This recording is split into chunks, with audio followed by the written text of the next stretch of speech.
Halo guys, ini adalah dampak-dampak di berbagai bidang pada saat masa penjajahan. Dampak ekonomi. Indonesia adalah negara yang dianugerahi kekayaan alam yang melimpah ruah. Potensi ini sudah lama dilirik oleh para pelaut yang datang ke Indonesia termasuk kaum penjajah. Belanda memanfaatkan potensi alam tersebut, salah satunya dalam bentuk perkebunan.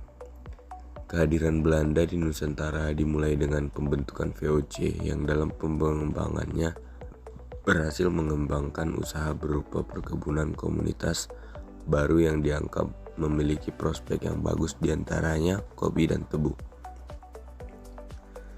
Johannes van der Bos adalah gubernur jenderal yang mencetuskan sistem kulturstelsel atau tanam paksa pada 1930.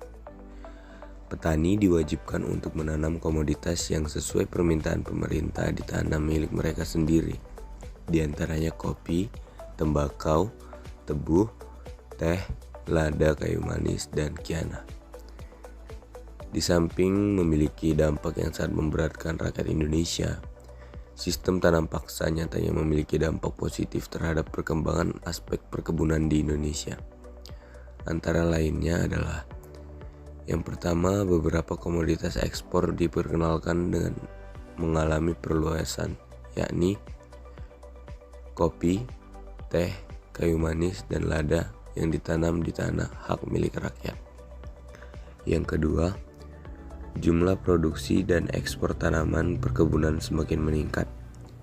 Yang ketiga, dengan masuknya pengetahuan dan alat perkebunan dari barat, petani dapat menguasai teknologi budidaya tanaman baru.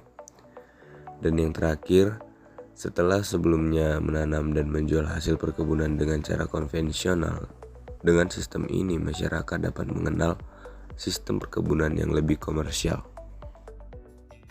Kesehatan dan higienitas. Pendidikan yang berkembang sehingga melahirkan banyak kaum berpendidikan, termasuk para dokter yang berperan mendukung peningkatan kesehatan di Hindia Belanda.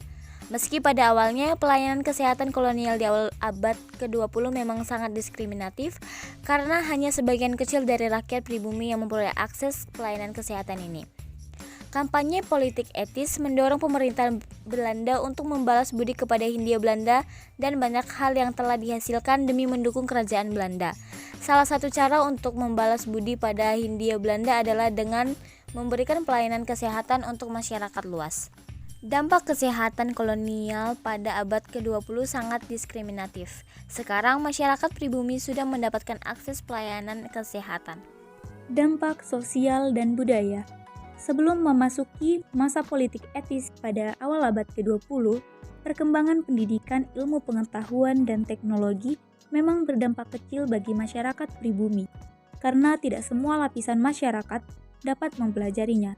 Adapun beberapa penyebab dari tertinggalnya Indonesia dalam lingkup ilmu pengetahuan, yakni keterbatasan jumlah orang pribumi yang mendapat pendidikan.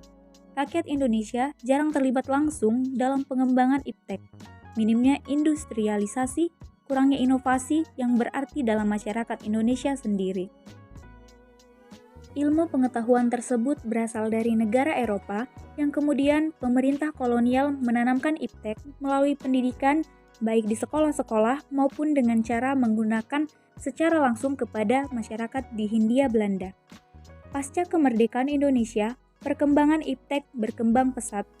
Hal tersebut didorong oleh terbukanya akses-akses untuk mendapatkan ilmu pengetahuan bagi masyarakat Indonesia.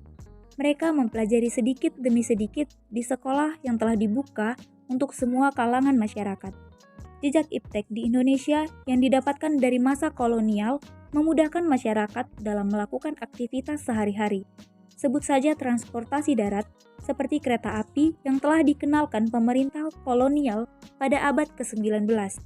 Transportasi air seperti kapal uap juga diperkenalkan pada abad ke-19. Adapun sistem pertanian seperti limbah ternak untuk pupuk atau kompos dan sistem irigasi.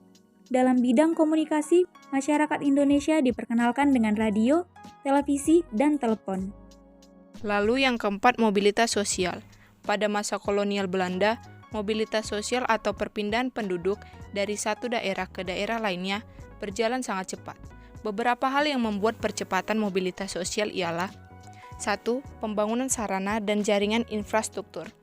Transportasi diantaranya jalan kereta api, jalan raya, sarana dan prasarana pelabuhan.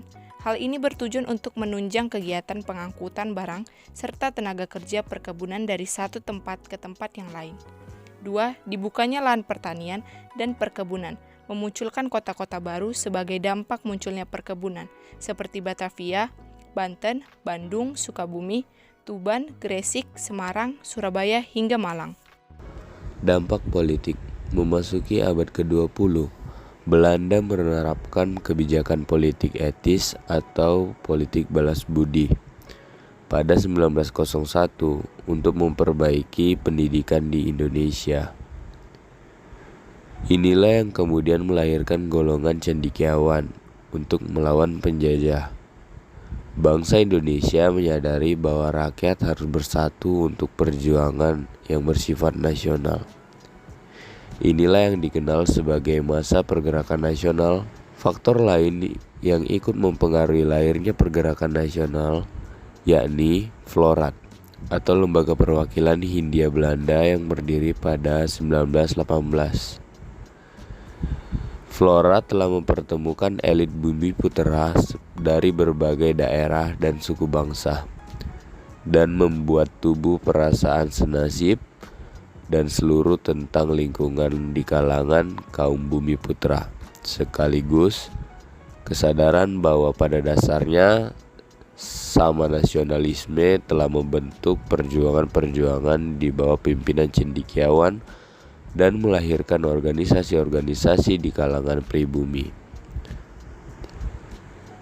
Tidak selalu tergantung pada senjata pembentukan organisasi modern, digunakan juga untuk perjuangan kemerdekaan dengan metode perundingan.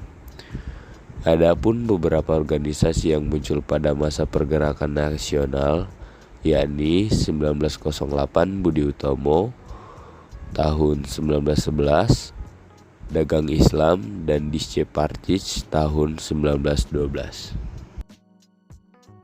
Munculnya sentimen rasial pernah terjadi pada masa penjajahan kolonial Belanda. Bahkan masalah rasisme diatur melalui kebijakan yang dikeluarkan oleh pemerintah Belanda. Dengan sengaja, pemerintah kolonial Belanda membedakan golongan berdasarkan ras. Kebijakan itu semakin tegas sejak awal abad ke-19, yang mana pemerintahan Hindia Belanda membagi penduduk menjadi 3 golongan, yaitu yang pertama, golongan Eropa sebagai golongan pertama atau tertinggi. Yang kedua, golongan timur yang tertinggi dari Cina, Arab, India, dan negara lainnya sebagai kelas kedua. Yang ketiga, golongan pribumi sebagai kelas ketiga atau golongan terendah. Hal tersebut tentu memunculkan perasaan sentimen rasial di kalangan pribumi. Pembagian golongan ini mendorong suatu gerakan untuk melawan kebijakan rasial tersebut. Pada 13 Juni 1919, orang-orang Indonesia atau campuran Eropa bumi atau prakarya Karel Zalberg membentuk Indo-Eropa Farnborough atau IEV. Inlander sendiri adalah ungkapan kasar dan rendah bagi orang-orang pribumi dan disamakan dengan bodoh dan udik. Perbedaan dengan orang pribumi sekaligus orang Cina diperlakukan secara radialis. Mereka lebih makmur dibandingkan pribumi di bawah kekuasaan kolonial. Penyebabnya adalah masa VOC, hak-hak milik mereka dilindungi secara hukum barat karena orang Cina dapat dimanfaatkan dalam posisi perekonomian seperti halnya menjadi pedagang perantara dan pengawas antara koloni dan pribumi. Jangan sampai kita melestarikan warisan dari sentimen rasial itu. Ada berbagai kasus rasisme yang pernah terjadi. Salah satunya adalah kericuhan 98 di mana ratusan orang Cina atau etnis Tionghoa tewas saat kericuhan dan 20 lainnya diperkosa. Kriminalis ini adalah kejadian terparah rasisme antar etnis yang ada di Indonesia. Sejatinya banyak sekali kasus rasisme yang terjadi. Hal ini yang sudah sejak lama terjadi adalah rasisme terhadap orang Papua yang menggambarkan melalui penggambaran fisik yang umumnya berbeda dengan Indonesia lainnya. Itulah dampak-dampak yang terjadi pada saat penjajahan. Banyak sekali dampak-dampaknya. Ada yang positif dan ada juga yang negatif. Terima kasih sudah menonton. Sampai jumpa.